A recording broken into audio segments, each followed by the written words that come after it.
হোৱাই নাই। ছাত্ৰ ছাত্ৰীসকল, আজি পুনৰবাৰ তোমালোকৰ ওচৰলৈ আহিছোঁ। আজি তোমালোকৰ ওচৰলৈ মই লৈ আহিছোঁ সাধাৰণতে তোমালোকে প্ৰশ্ন কৰি থকা মিছ ক'তনো হস্ৰইকাৰ হ'ব, ক'ত দীৰ্ঘইকাৰ হ'ব, তাৰ অলপ চমু আভাস দিব বিচাৰিছোঁ। আশা ৰাখোঁ সকলোৱে বুজি পাবা। ঠিক আছে। সাধাৰণতে হস্ৰইকাৰ দীৰ্ঘইকাৰ আদি শব্দবোৰ কোন কোন ঠাইত আদি হস্ৰইকাৰ দীৰ্ঘইকাৰ এই চিনবিলাক কোন কোন ঠাইত ব্যৱহাৰ কৰা হয়। ঠিক আছে। হস্ৰইকাৰ ক'ত ব্যৱহাৰ কৰে? চুটি উচ্চাৰণ অৰ্থাৎ শব্দটো চুটিকৈ উচ্চাৰণ কৰোঁতে ব্যৱহাৰ কৰা হয়। হস্ৰইকাৰ ব্যৱহাৰ কৰা হয়। ঠিক আছে। শব্দটো যদি চুটিকৈ উচ্চাৰণ কৰোঁ, যেনেকৈ ইয়াত দিছে এক্সাম্পল কি দিয়া আছে, জিকিৰি, তেনেকৈ জিকিৰি আমি পটককৈ শেষ হৈ যায় জিকিৰি। জাৰি, জাৰি বুলি কওঁতে কিমান দীঘল হয় দেখিছা নাই? শিল, বিল ইত্যাদি এইবোৰ হৈছে হস্ৰইকাৰ বহিব।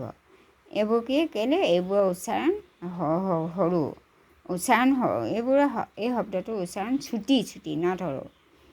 ঠিক আছে। দীৰ্ঘইকাৰ শব্দটো দীঘলকৈ উচ্চাৰণ কৰোঁতে দীৰ্ঘইকাৰ ব্যৱহাৰ কৰা হয়। যেনে গীত, বহী, জীৱন এইবোৰ কওঁতে দীঘলকৈ উচ্চাৰণ কৰিব দিছে। গীত এনেকৈ কৈ দিব নোৱাৰোঁ। গীত, বহী, জীৱন ইত্যাদি। হস্ৰইকাৰ ঠিক একেই। যেতিয়া হস্ৰইকাৰ ধ্বনি ছুটি হয় তেতিয়া হস্ৰইকাৰ ব্যৱহাৰ কৰা হয়। যেনে কুকুৰ,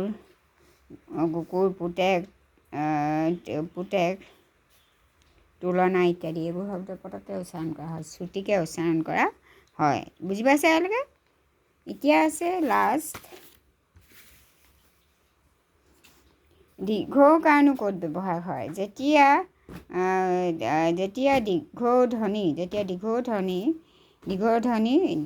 দীঘল হয় তেতিয়া দীৰ্ঘইকাৰ ব্যৱহাৰ কৰা হয়। যেনে সূৰ্য, ভূপেন, অমূল্য ইত্যাদি। তাৰমানে যেতিয়া দীৰ্ঘধ্বনি কি হয়? দীঘল হয়।